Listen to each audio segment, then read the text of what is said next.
El apóstol Pablo lo predicó. Charles Spurgeon, el príncipe de los predicadores, predicó el mensaje de la gracia.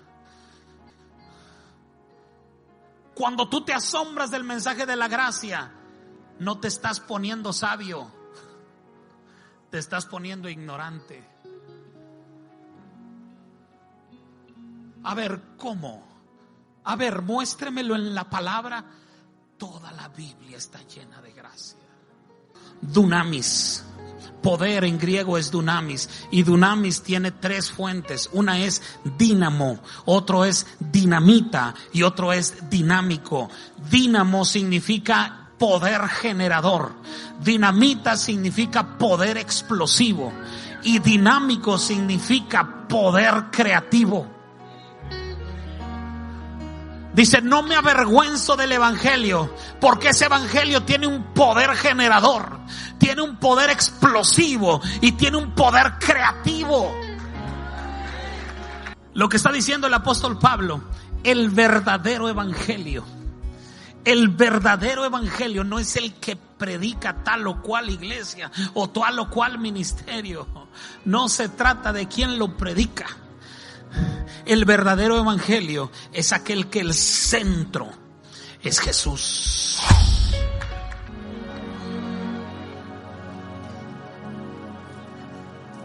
Romanos capítulo 1, versos 16 y 17. Voy a predicar algo que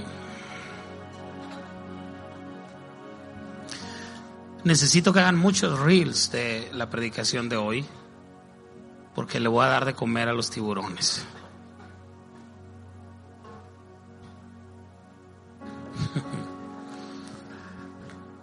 Porque no me avergüenzo del evangelio, porque es poder de Dios.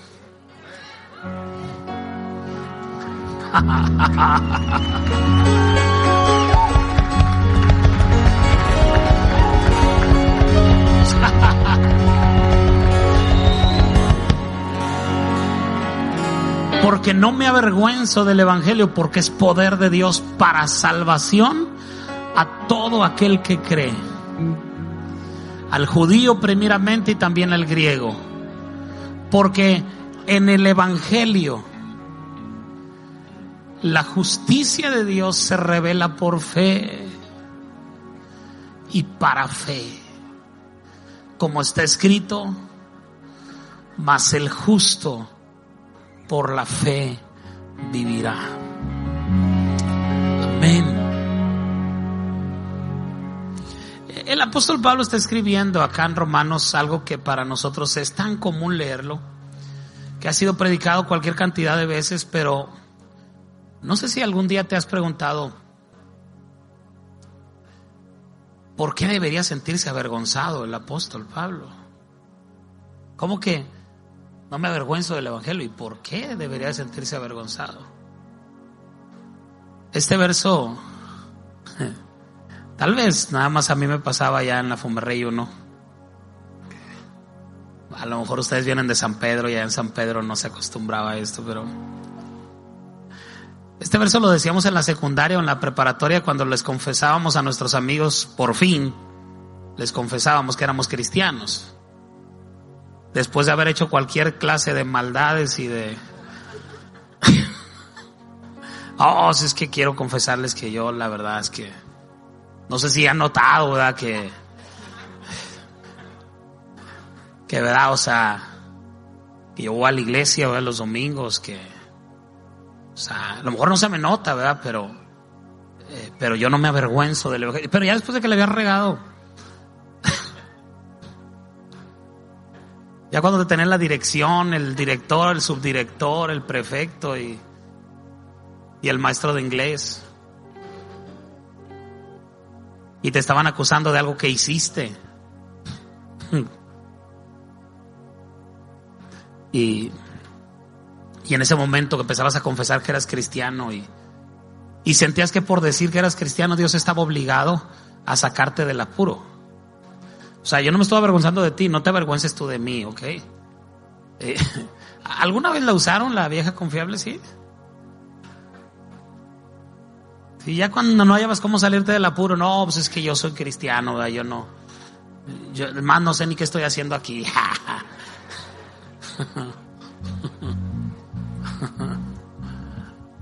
Pero creo que el apóstol Pablo está pasando algo mucho más serio que un problema de secundaria.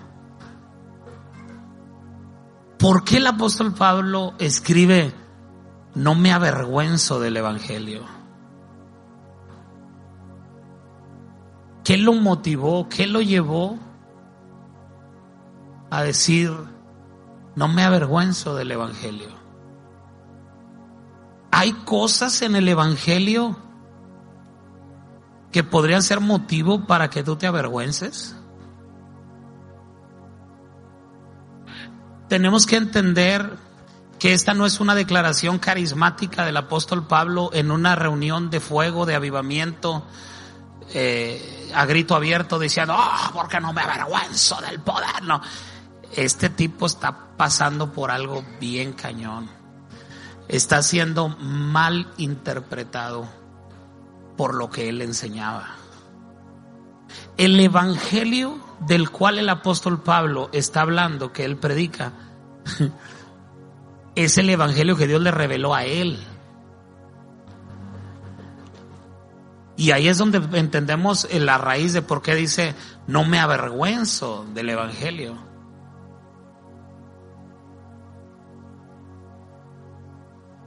Él está trayendo a la luz. Revelar es quitar el velo. O sea, algo está velado. Si yo pongo aquí un velo, tú no sabes qué tengo aquí. Pero cuando lo revelo, quito el velo que está encima, entonces tú puedes ver que yo tengo un iPad o una computadora o una tablet, no sé cómo tú le digas. A mí cuando me dicen: pastor, ¿esa tablet dónde la compró? Le digo: iPad. iPad, por favor. Es lo mismo. No es lo mismo, ¿verdad? Esa es la diferencia. Por eso dice el apóstol Pablo que a él le fue dado la revelación de ese evangelio.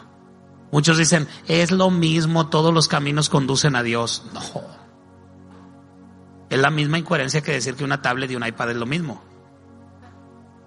No es lo mismo. Dile a la persona que está a tu lado: no es lo mismo. Por eso el apóstol Pablo le invirtió la vida en revelar este evangelio. Por eso dice: no me avergüenzo del evangelio, porque está siendo criticado de una manera tan severa y está siendo mal interpretado. Pero quiero desglosar un poquito este verso como punto de partida, y a lo mejor es como punto de quedada, ¿verdad? Pero voy a comenzar. La palabra evangelio, ¿por qué digo que en lugar de comer a los tiburones? Porque todos los reels que subimos son muy criticados, pero también estamos llegando a mucha gente de muchos países, de muchas ciudades, que comparten lo que estamos predicando acá.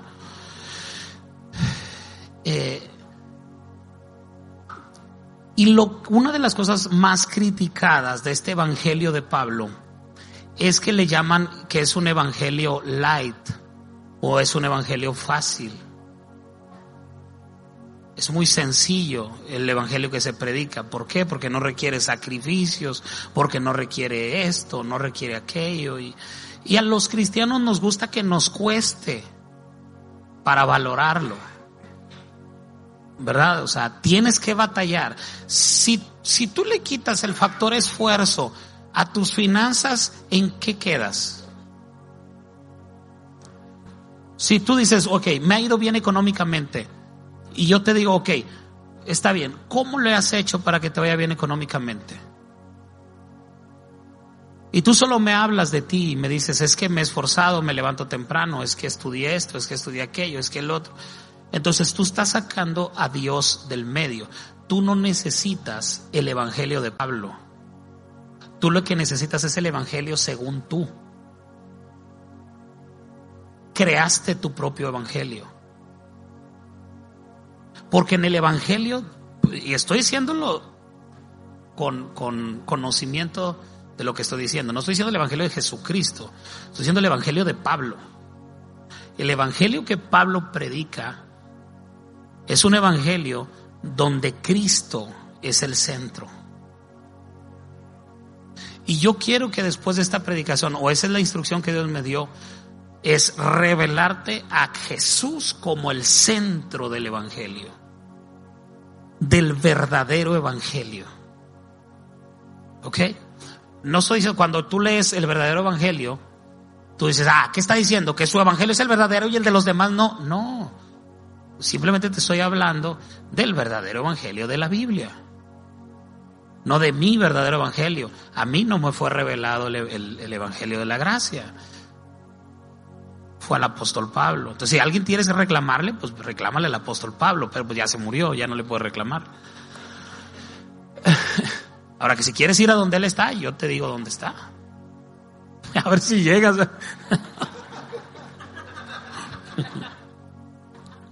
Y el viernes yo estuve hablando acerca de, ¿cómo le puse el viernes a la predicación? Escandalosa gracia. Escandalosa gracia. ¿Por qué?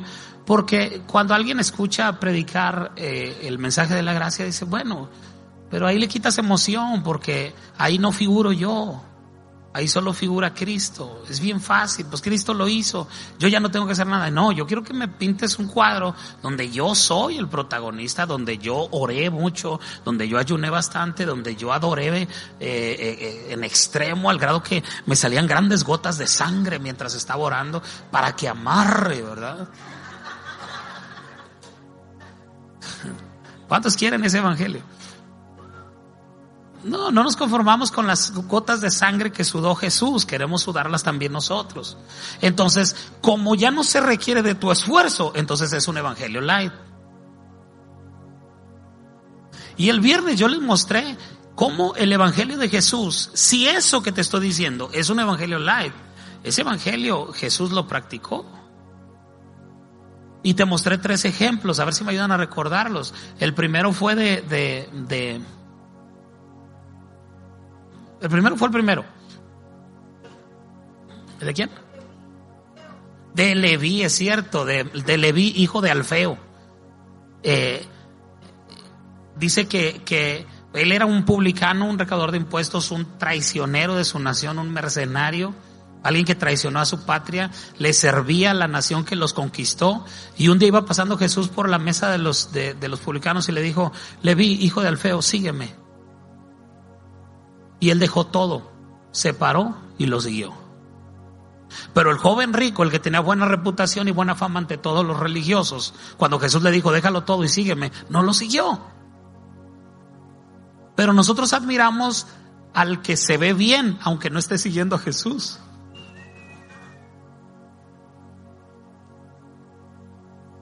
Preferimos el evangelio de aquellos que se dicen son santos y consagrados, que aquellos que realmente están siguiendo a Jesús. Ahora, dice que Mateo invita a Jesús a su casa y está cenando en casa de Mateo con más publicanos, y cuando lo ven los fariseos dicen, ¿qué onda con este? Le dicen a los discípulos, ¿qué onda con tu maestro que está cenando con publicanos y pecadores? En el original, en griego, lo que ellos dijeron es, está comiendo con la lacra de la sociedad, con la escoria de la sociedad, con los perros, porque así le llamaban los judíos a los publicanos. Y Jesús, sabiendo lo que ellos pensaban, les dice, ustedes saben que yo no vine a predicarle a los justos, yo vine a predicarle a los pecadores. Porque los sanos no tienen necesidad de médico, pero los enfermos sí. Ahora, ellos estaban enfermos, pero creían que no estaban. La única diferencia entre los fariseos y los publicanos es que los publicanos sabían que estaban enfermos y estaban buscando un médico. Los fariseos estaban enfermos, pero pensaban que no estaban enfermos, por eso no buscaban un médico. Y luego les mostré a Zaqueo, otro publicano, despreciado, desechado de la gente. Había un varón pequeño de estatura, era muy rico y despreciado de la gente. Saqueo, Saqueo, Saqueo. Y Jesús va y cena con ese publicano, va y come a su casa, y cuando está ahí le dice: la salvación ha entrado hoy a tu casa. ¡Wow! Dice que cuando los religiosos vieron a Jesús comiendo con Saqueo, se escandalizaron, dijeron: entró en la casa de un pecador. ¿Se da cuenta cómo la religión tiene mucho problema con los pecadores, pero Jesús no? La religión no puede entrar a la casa de los pecadores, pero Jesús ahí comía.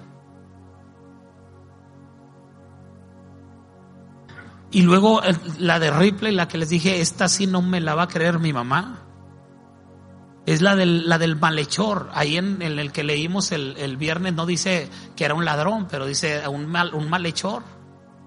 Dice que estaba con Jesús, uno a la derecha y otro a la izquierda. Voltea con el que tienes a tu derecha y a tu izquierda. Dile: Dios le bendiga, hermano, qué bueno que... Ahora, si no tienes a alguien a tu derecha o a tu izquierda, entonces, ¿verdad? Y uno de ellos empezó a decir: a ver, Jesús, si es cierto que eres el Mesías, sálvate a ti, sálvanos a nosotros. Y empezó a injuriarlo. Y el otro le dice: mira, nosotros estamos pagando por algo que hicimos, pero este está pagando por algo que no hizo. Y luego voltea y reconoce a Jesús y le dice: maestro. ¿Qué le dijo? Acuérdate de mí cuando vengas en tu reino. Y Jesús le dijo: mira, está difícil. ¿Ya hiciste el discipulado? ¿Ya hiciste primeros pasos? ¿Ya te sentaste a los pies del siervo que descendió entre carros de fuego a ser instruido? Y el malhechor le dijo: no, pues no, la verdad. ¿Y qué quieres hacer en el cielo si ni siquiera te has sentado a los pies? Le dijo todo eso. Que yo les decía el viernes, a veces es más fácil entrar al cielo que entrar a muchas iglesias.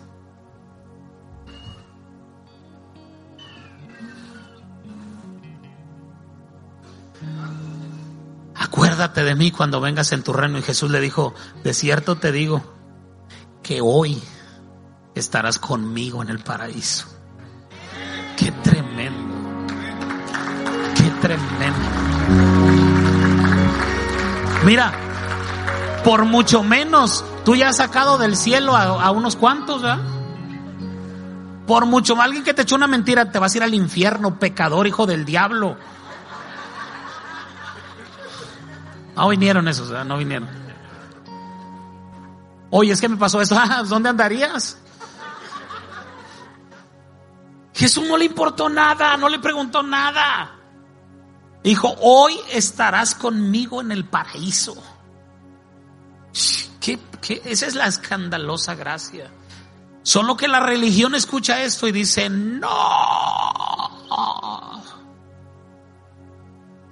Si ese malhechor le hubiera preguntado a uno de los sacerdotes que estaban ahí, de los fariseos: oye, ¿cómo le hago para entrar al cielo? Uy, no, mi chavo. No. Algunos de los que estamos aquí lo hubiéramos bajado de la cruz y le hubiéramos hecho pagar todas las que hizo. Sí, de fácil. O sea, 20 años me hiciste sufrir y ahora resulta que ya te convertiste y ya. Todo es felicidad. Pues, ¿qué quieres que haga? Si al que ofendí me perdonó. La mujer que encontraron en el hecho del adulterio, la quieren apedrear y van y la agarran y la avientan a los pies de la gracia. Sonsos la hubieran apedreado, pero van y la avientan a los pies de la gracia. Y Jesús le dice: mujer, ni yo te condeno. Solo que le dice algo: vete y no peques más. De esta apedreada te salvé, pero de la otra quién sabe.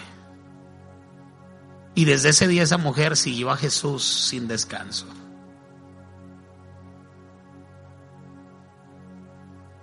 Ahora,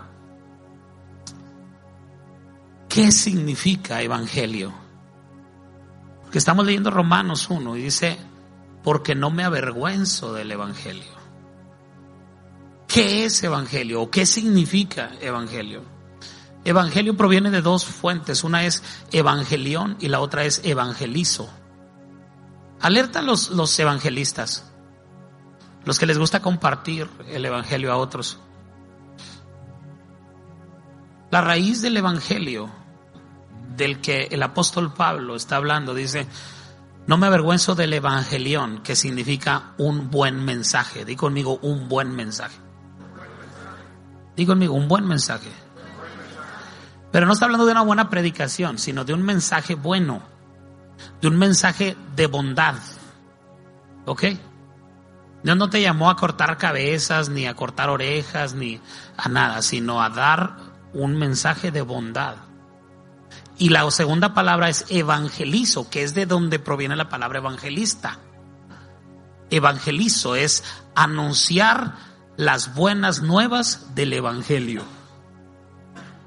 En otras palabras, Fide, dice, evangelio significa anunciar las buenas nuevas del buen mensaje. Eso es el evangelio. Yo lo he dicho, admiro mucho a mi hermano Benjamín, mi hermana Cleme, Alberto, a todos los que les gusta compartir. No los puedes dejar solos 2 minutos porque ya están evangelizando a alguien. ¿Por qué? Porque algo que transforma tu vida, tú quieres que transforme la vida de los demás. Hay un pasaje donde dice, van y quieren hacer prosélitos y cuando los ganan los hacen 7 veces más hijos del diablo de lo que eran. A la torre. Eliud y Reina también tienen esa unción. No de estos últimos, sino de los de los que los dejan solos y ya están testificando. Perdón. Es que ¿sabes? Si malinterpretaron a Pablo, imagínate a mí.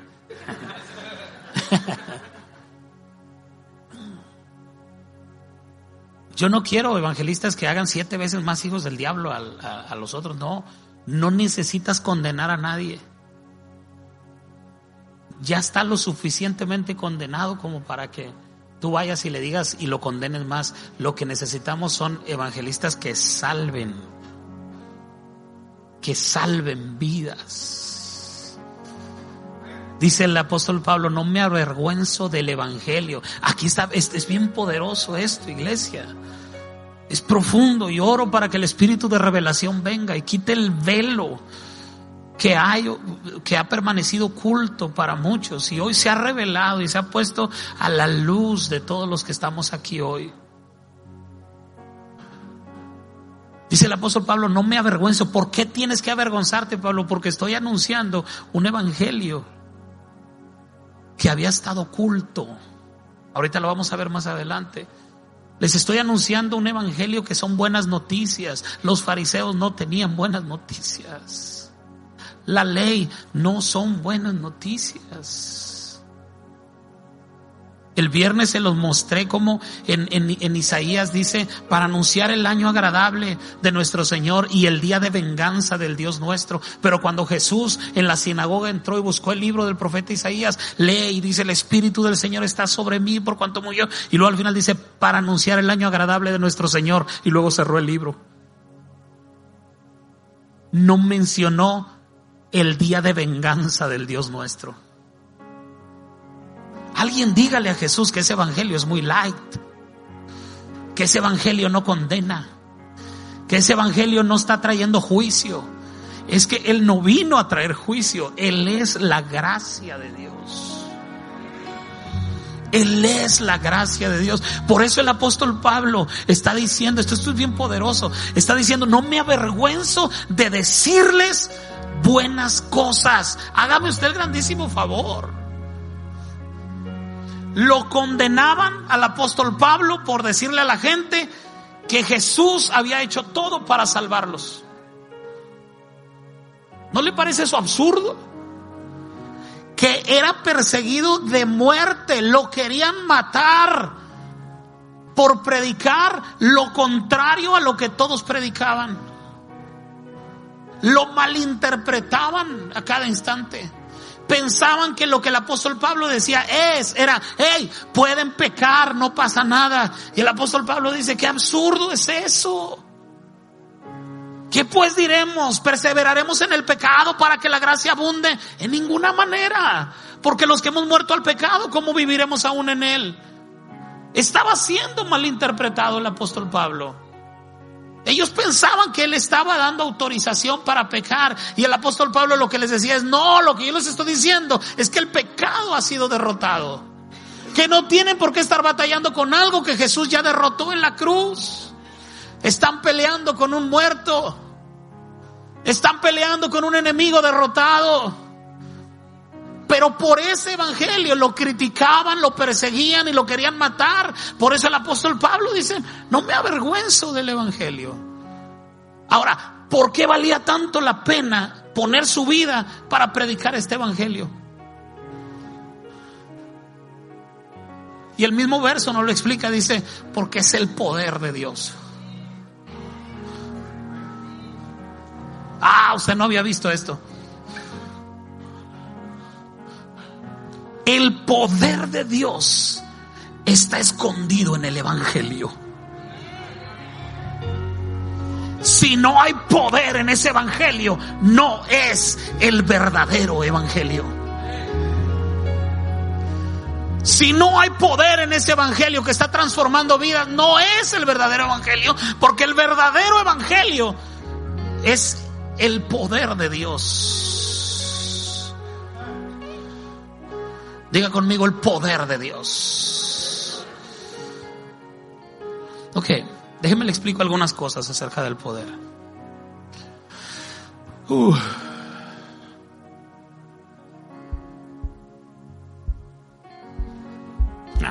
Déjenme, esto no se los dije.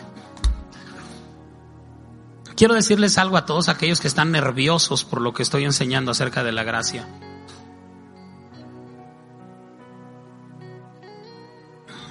Muchos están diciendo: ¿cuándo va a cambiar de tema? Muchos están de estar pensando: se me hace que el pastor ya se desvió, ya lo perdimos, está torciendo las doctrinas. Algunos están diciendo: el pastor habla pura gracia, ¿y eso qué?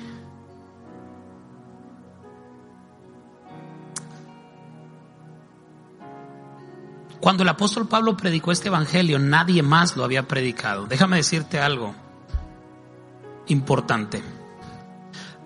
El apóstol Pablo es el primero en predicar esta gracia. Déjeme, necesito decirle esto sentado. Está bien, está bien. Ni Jesús lo predicó.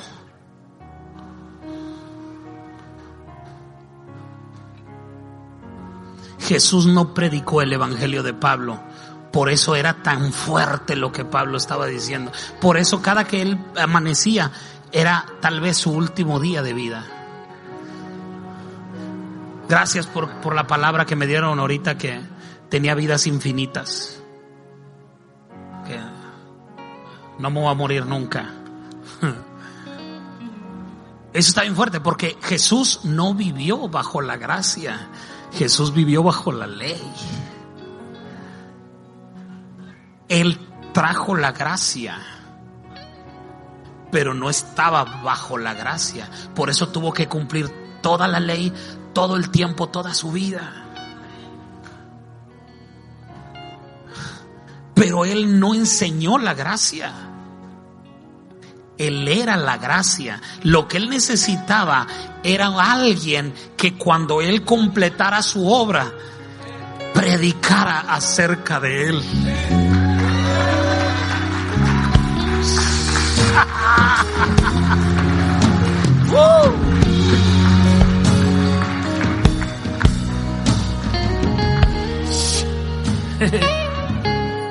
Ahora, si tú crees que esto que estoy predicando de la gracia es nuevo, tienes que leer tu Biblia. Si tú eres un estudioso de las reformas evangélicas, protestantes y pentecostales, de la historia de los grandes avivamientos y todo eso, tú vas a saber, te vas a dar cuenta. La reforma de 1517 de Martín Lutero fue establecida sobre una premura que aparecía en el libro, en uno de los libros del Antiguo Testamento, creo que es Habacuc, que decía: mas el justo por su fe vivirá. Martín Lutero lee eso en la Biblia y dice: ¿cómo que el justo por su fe vivirá? Si a mí me han dicho que tengo que pagar ciertas cosas y pagar ciertas indulgencias para poder presentarme delante de Dios y ganarme su favor, pero ahí dice que el justo por fe vive. Entonces me están enseñando algo que no es. Y comenzó a indagar, siendo un monje franciscano en la universidad en la catedral en Alemania, se me fue el nombre, de Wittenberg, en Alemania. Él era el que seguía en ascenso para suplir. Si el Papa moría, él era la sede de la Iglesia Católica. No estaba en Roma, sino estaba en Wittenberg, en Alemania. Y ahí llega el mensaje de la gracia en este monje franciscano, hace más de 500 años. Tú me oyes a mí predicar y dices: ¿de dónde sacó esto, esas cosas? Por lo menos hace más de 500 años se está predicando esto. El apóstol Pablo lo predicó. Charles Spurgeon, el príncipe de los predicadores, predicó el mensaje de la gracia. Cuando tú te asombras del mensaje de la gracia, no te estás poniendo sabio, te estás poniendo ignorante. A ver, ¿cómo? A ver, muéstremelo en la palabra. Toda la Biblia está llena de gracia. Diga conmigo: el evangelio es poder.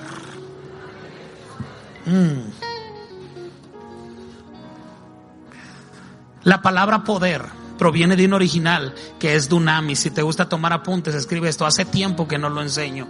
Dunamis. Poder en griego es dunamis, y dunamis tiene 3 fuentes. Una es dínamo, otro es dinamita y otro es dinámico. Dínamo significa poder generador, dinamita significa poder explosivo y dinámico significa poder creativo. Dice: no me avergüenzo del evangelio, porque ese evangelio tiene un poder generador, tiene un poder explosivo y tiene un poder creativo.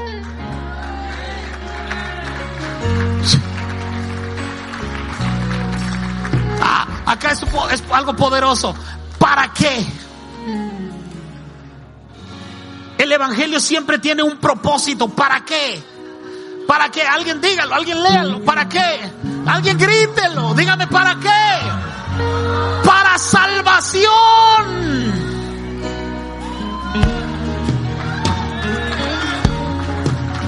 No me avergüenzo del evangelio, porque es poder de Dios para salvación.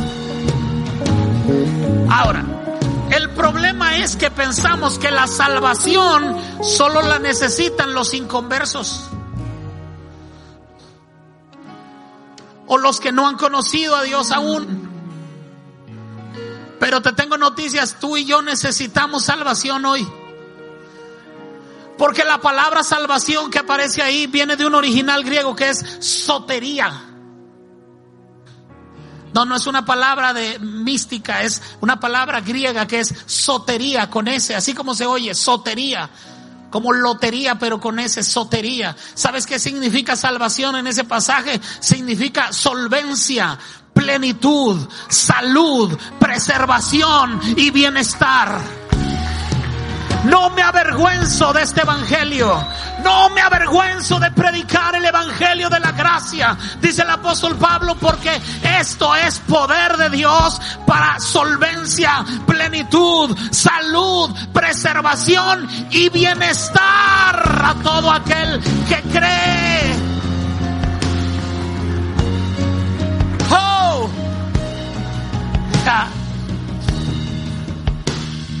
A todo aquel que cree. Di conmigo: a todo aquel que cree. No es a todo aquel que hace, es a todo aquel que cree. No es a todo aquel que tiene 30 años en la iglesia, es a todo aquel que cree. Por eso hay gente que hoy recibe a Cristo y empieza a vivir cosas que gente que tiene 30 años en el camino de Dios nunca puede vivir. Porque el que tiene 30 años no cree, pero el que cree hoy, el que se recibe hoy, comienza a creer en fe. Y comienza a vivir lo que otros no han podido vivir en años. Sí. Esa es la razón por la que Pablo no se avergüenza a predicar este evangelio, porque tiene el poder para transformar la vida. Él sabía que el poder de este evangelio era el de transformar vidas y llevarlas a algo mucho mejor de lo que estaban viviendo.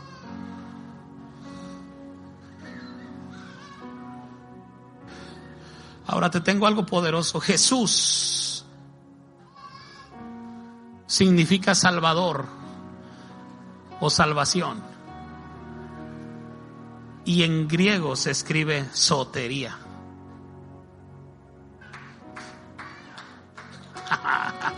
No, se me distrajo, se me perdió.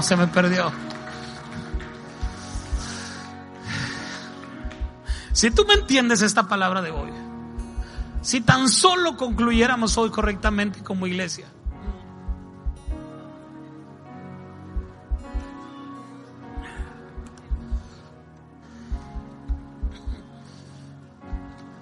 no me avergüenzo del evangelio porque es poder de Dios para salvación.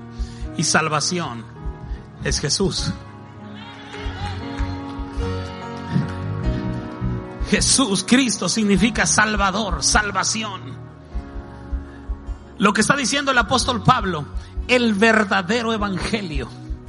El verdadero evangelio no es el que predica tal o cual iglesia o tal o cual ministerio. No se trata de quién lo predica. El verdadero evangelio es aquel que el centro es Jesús.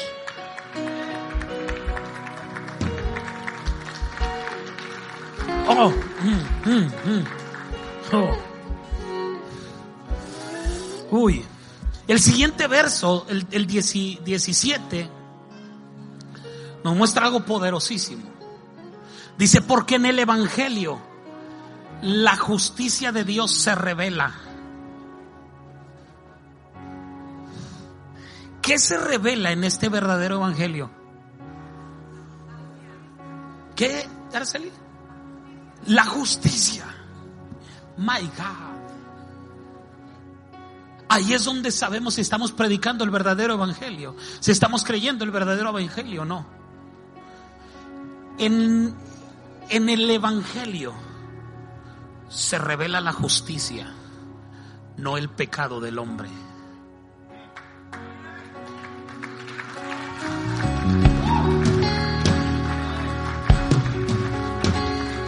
¿Qué significa? Que el hombre no es pecador, es más pecador de lo que piensa.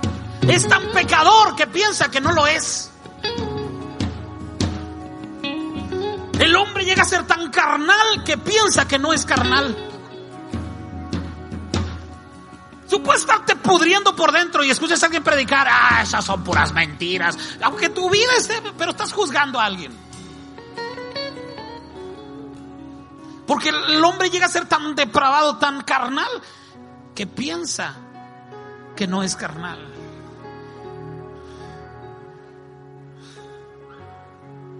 Hágale como que no está juzgando a nadie, así como que...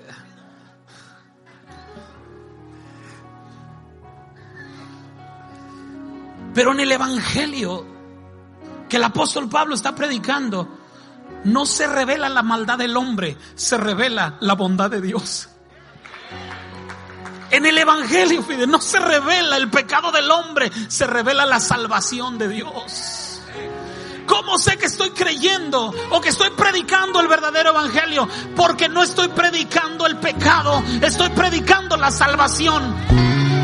Porque no estoy condenando ya ir al pecado, estoy hablando de aquel que te puede salvar, de aquel que te puede transformar, de aquel que puede cambiar toda tu vida.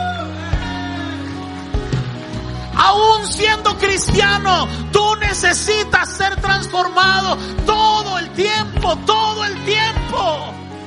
Yo necesito a Jesús todos los días. Yo no puedo desligarme de Él. Yo no puedo separarme de Él. Soy tan carnal que si me separo de Él, mi vida va a caer en una espiral descendente, hacia abajo. Por eso necesito estar ligado a Él. Por eso necesito estar pegado a Él, porque si Él no está conmigo, yo no puedo. Yo lo necesito a Él. En el Evangelio se revela la justicia de Dios, no la condición del hombre. Esto es algo, en eso se jacta la religión, en hablar de la condición del hombre. Eres un pecador. ¿Cómo se te ocurre sentarte hasta adelante? ¿Quién te crees? ¿Por qué esto? ¿Por qué aquello? Porque la religión revela la condición del hombre, mientras que en el Evangelio la justicia es revelada. Se abre un acceso en el cual tú puedes entrar. Búscame el verso que dice que en el cual tenemos acceso con seguridad y confianza por medio de la fe en Jesucristo.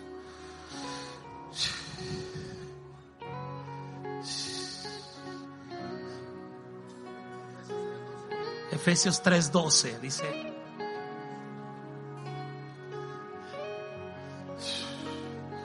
en quien tenemos seguridad y acceso con confianza por medio de la fe en Él.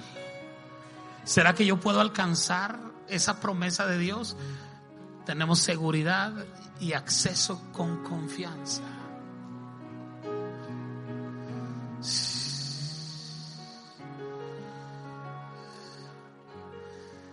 ¿Qué pasaba cuando eras niño y entrabas a la casa de la familia que tenía la casa más bonita de la cuadra?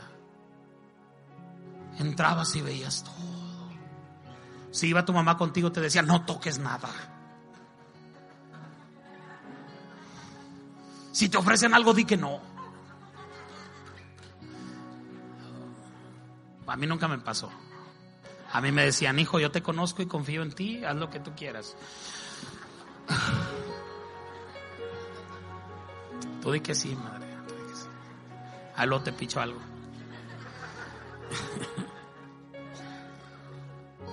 Pero cuando entrabas a tu casa, entrabas a la casa de ese vecino que tenía todo, llegabas y te sentabas, hasta te portabas bien. No te levantabas porque estabas en un lugar en el cual no tenías confianza. No podías llegar y abrir el refrigerador. No podías subir los pies al sillón. Pero cuando llegas a tu casa, todo es diferente. Llegas a tu casa y abres la puerta, abres el refrigerador, agarras agua porque no hay otra cosa. O sea, en esa parte del refrigerador, en la otra parte están las carnes frías y todo eso, ¿verdad? Vas y te sientas en el sillón y prendes la tele. ¿Por qué? Porque tienes acceso con seguridad y confianza, porque estás en tu casa. Eso es lo que hace la justicia. La justicia, en el Evangelio se revela la justicia en la cual tienes acceso. Todo lo que la religión te dijo que no tenías acceso a todas esas áreas, es a donde la justicia te dice: vamos, puedes entrar confiadamente hasta el trono de la gracia. ¿Qué verso es ese? ¿Dónde está mi hermano Benjamín?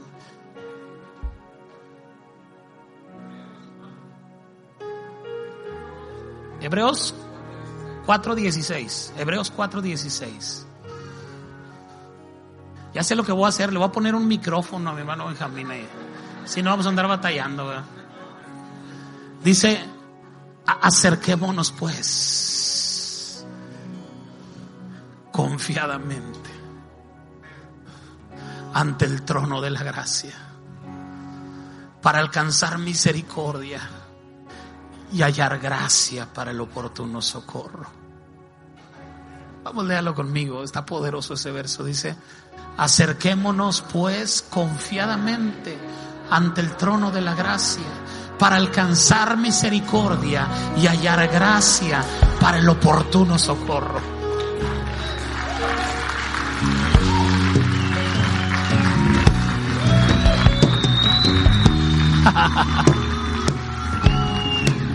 ¿Qué significa oportuno socorro? Significa que en el momento que lo necesites, tú lo podrás obtener. En ese momento difícil de que ya es tu última opción y llega lo que tú necesitabas. Y luego comienzas a decir locuras, vas a él diciendo: es que es bien fácil. O sea, ¿cómo tan fácil se dan las cosas? Pero hace unos meses sentías que el mundo se te caía encima. Hace unas semanas sentías que no sabías por dónde. Y de pronto todo se acomoda. Porque se acomodó primero acá en la mente. Empiezas a concluir correctamente. Y ahora puedes acercarte confiadamente al trono de la gracia. Pero no te acercas para rogar o pedir. Así dice, te acercas para alcanzar misericordia y hallar gracia para cuando lo necesitas oportunamente. ¿Alguien puede decir amén?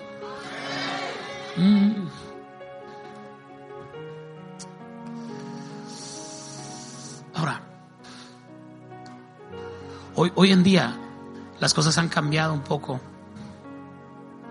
porque se predica un evangelio donde Jesús ya no es el centro. O sea, en el evangelio la justicia es revelada. O sea, no la condición del hombre, sino la justicia de Dios. No la condición del hombre, sino la posición en la que Dios lo colocó. Pero hoy más que nunca se predica un evangelio donde Jesús ya no es el centro, sino el hombre.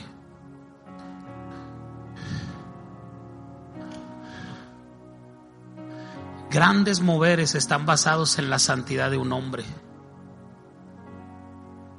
y no en Jesús. Mira, los avivamientos no terminan por el pecado.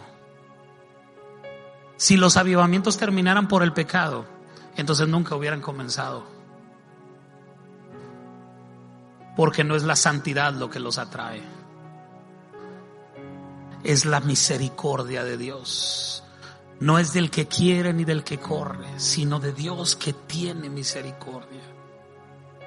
Donde hay un mover del Espíritu es porque Dios le plació hacer cosas ahí. No es porque alguien se lo ganó. Si tú me dices que la razón por la que un avivamiento paró es por el pecado de alguien, lo que tú me estás diciendo es que el pecado es más fuerte que Dios. ¿Sabes cuándo para un avivamiento? Cuando se empiezan a traer y a establecer esfuerzos religiosos para producir algo que ya no está ahí.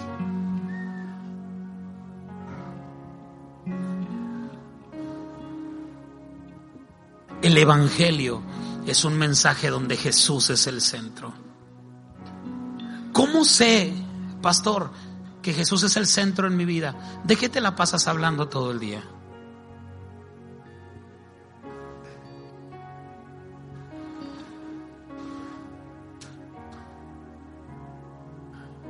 ¿De qué es tu tema favorito para hablar? Bueno, yo no he visto, bueno, no estoy en las redes sociales, pero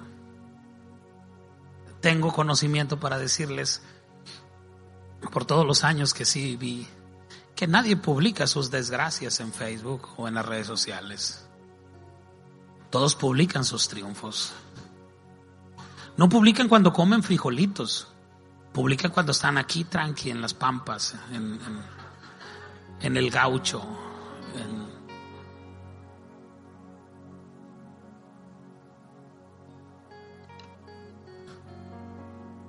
¿Por qué? Porque el centro somos nosotros mismos. No publicas tus derrotas, publicas tus triunfos, tus aciertos. No pones. ¿Cuántas mujeres hay aquí que tienen Facebook? Digan, bueno, no digan nada.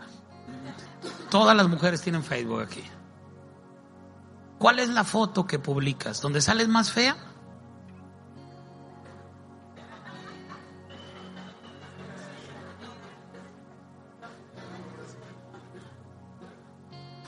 Porque no estoy diciendo que publiquen fotos feas. No. Tengan misericordia de la gente. Está bien. Solo no abusen de los filtros, porque cuando Cristo venga por su iglesia no los va a reconocer, Va a checar el Facebook, va a decir, no, esta no es, y se va a pasar a... De repente suban una sin pintura para que Jesús no se...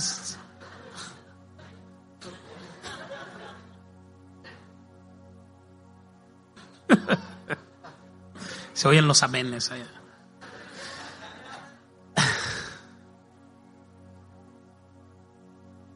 Este es el evangelio de Jesús, no el evangelio de los hombres. Jesús es el centro.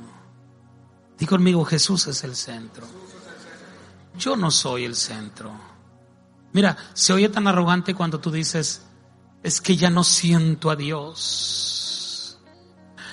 Es que siento que Dios ya no me ama, siento que Dios ya no está conmigo. Tú no puedes hacer nada para que Él se aleje de ti. Nada en lo absoluto.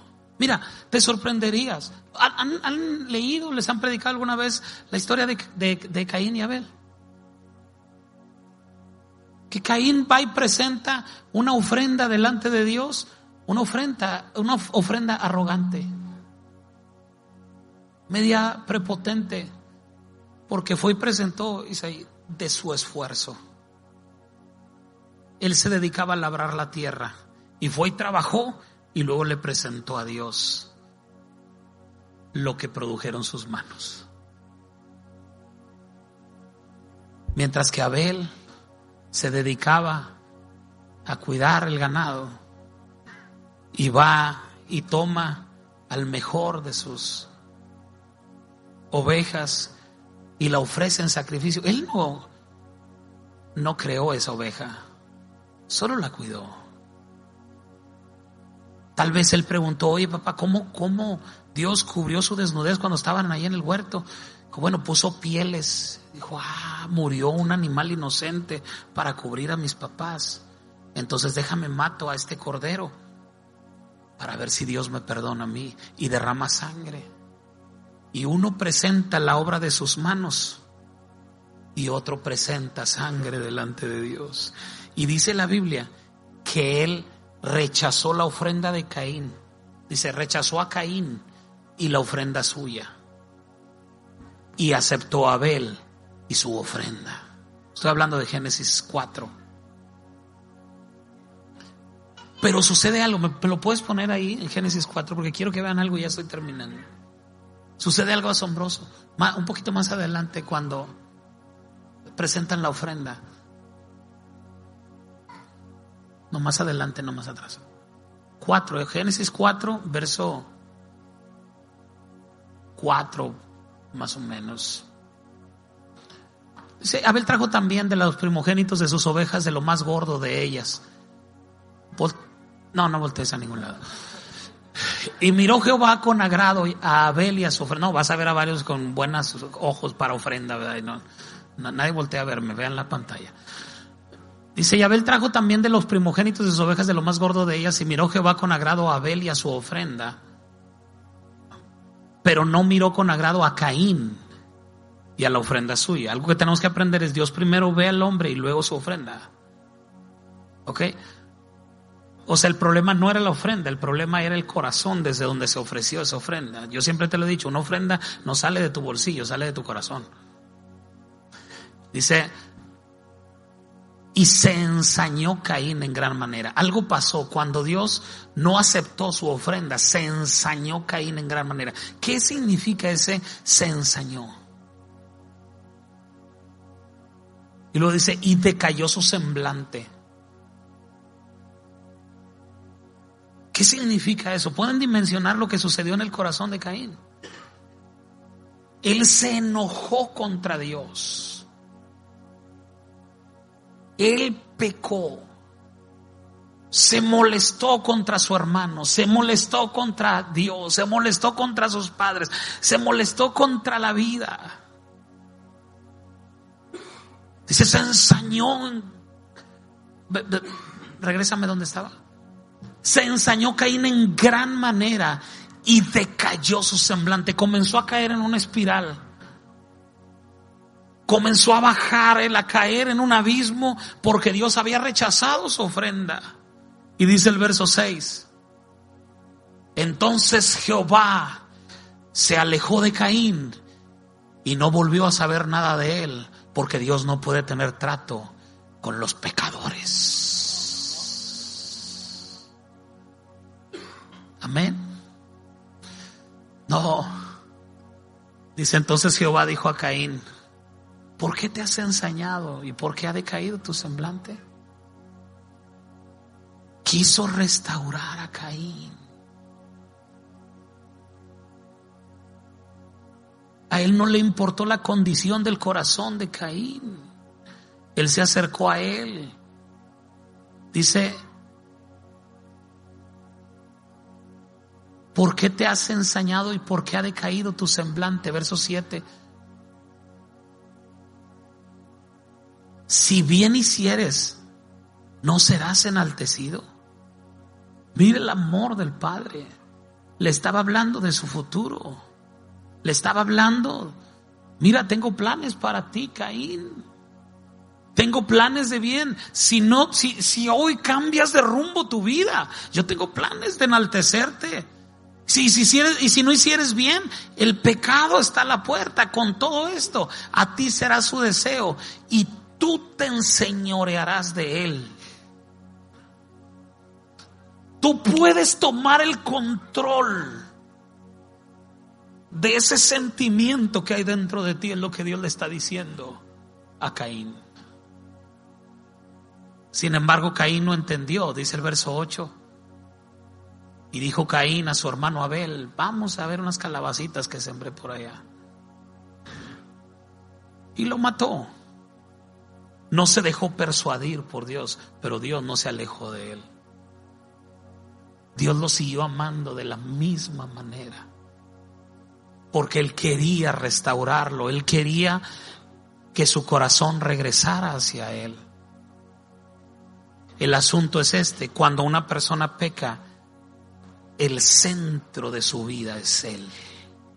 ¿Qué es una persona deprimida? Una persona deprimida es aquella que el centro de todo es él mismo o ella misma. Nadie me quiere, todos me odian. Nadie me entiende, soy poca cosa, soy esto, soy aquello.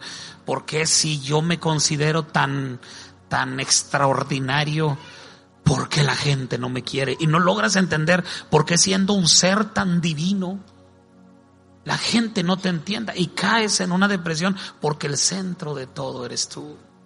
Pero en el Evangelio, la justicia de Dios se revela por fe y para fe. Ponme Romanos 16, 25 al 27. Voy a brincar algo que es muy importante y lo voy a enseñar en otro momento.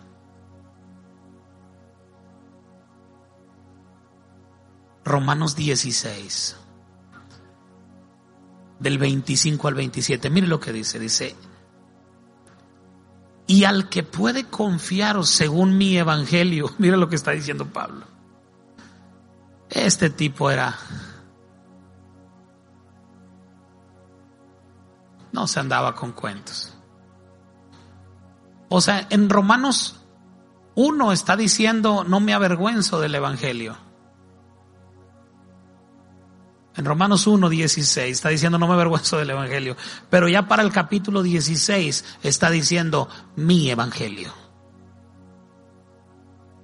Pero dice: no me avergüenzo del evangelio que me fue revelado. Pero dice: al que puede confirmarlos según mi evangelio. O sea, le costaron 16 capítulos para apoderarse y para apropiarse de lo que estaba enseñando. Dice: según mi evangelio y la predicación de Jesucristo, según la revelación del misterio que se ha mantenido oculto desde tiempos eternos, pero que ha sido manifestado ahora. Diga conmigo, gracias a Dios. Dice, ha sido manifestado ahora, y que por las escrituras de los profetas, que lo investigué, y lo que está diciendo ahí, bueno, ahorita lo vamos a ver en la otra versión. Dice, según el mandamiento del Dios eterno, se ha dado a conocer a todas las gentes para que obedezcan a la fe. Y verso 27 dice, al único y sabio Dios sea gloria mediante Jesucristo para siempre. Amén. De esta manera el apóstol Pablo está cerrando el libro de los Romanos. Ponme la Nueva Traducción Viviente, por favor.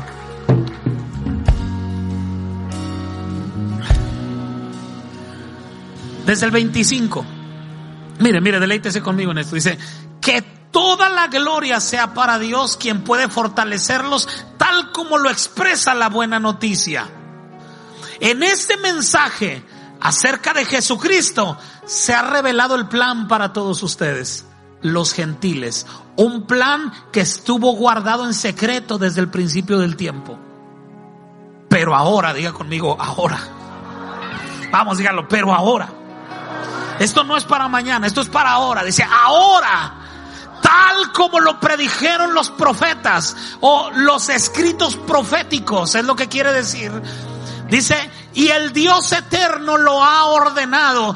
Ese mensaje se ha de dar a conocer a todos los gentiles en todas partes, para que ellos también puedan creer y obedecerlo a Él. Toda la gloria sea para el único sabio Dios eternamente por medio de Jesucristo. Amén.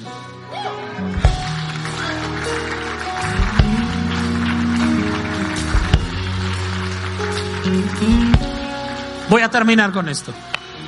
Dice, ponme la Reina Valera, el verso 26.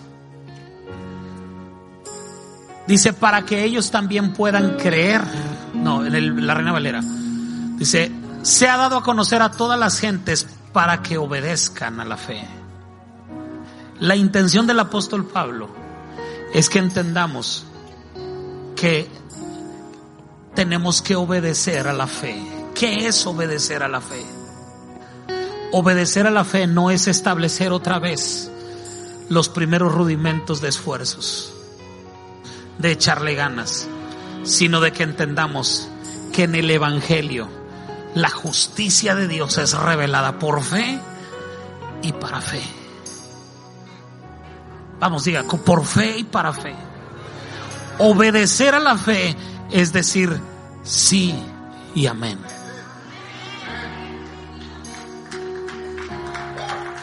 Eso es obedecer a la fe. Asael, esta semana tendrás una semana muy próspera. Obedece a la fe. Sí, a fe. ¿Quién más necesita una semana muy próspera? Bueno, dice Dios que esta semana tendrás una semana muy próspera. Diga sí y amén. Papá, yo necesito una semana muy bendecida y muy próspera. Así es que digo sí y amén.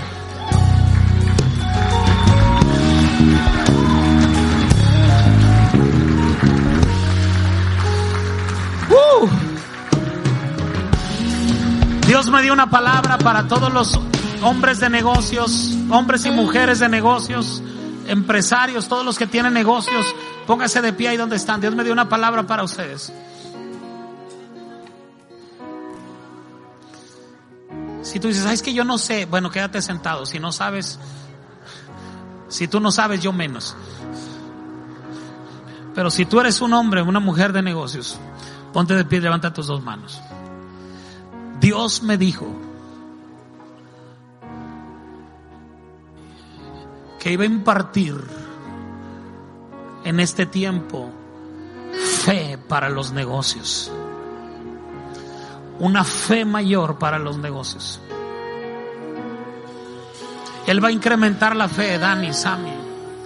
Él va a incrementar la fe. Todos los que tienen empresas y negocios, Juan Manuel, Pame, todos.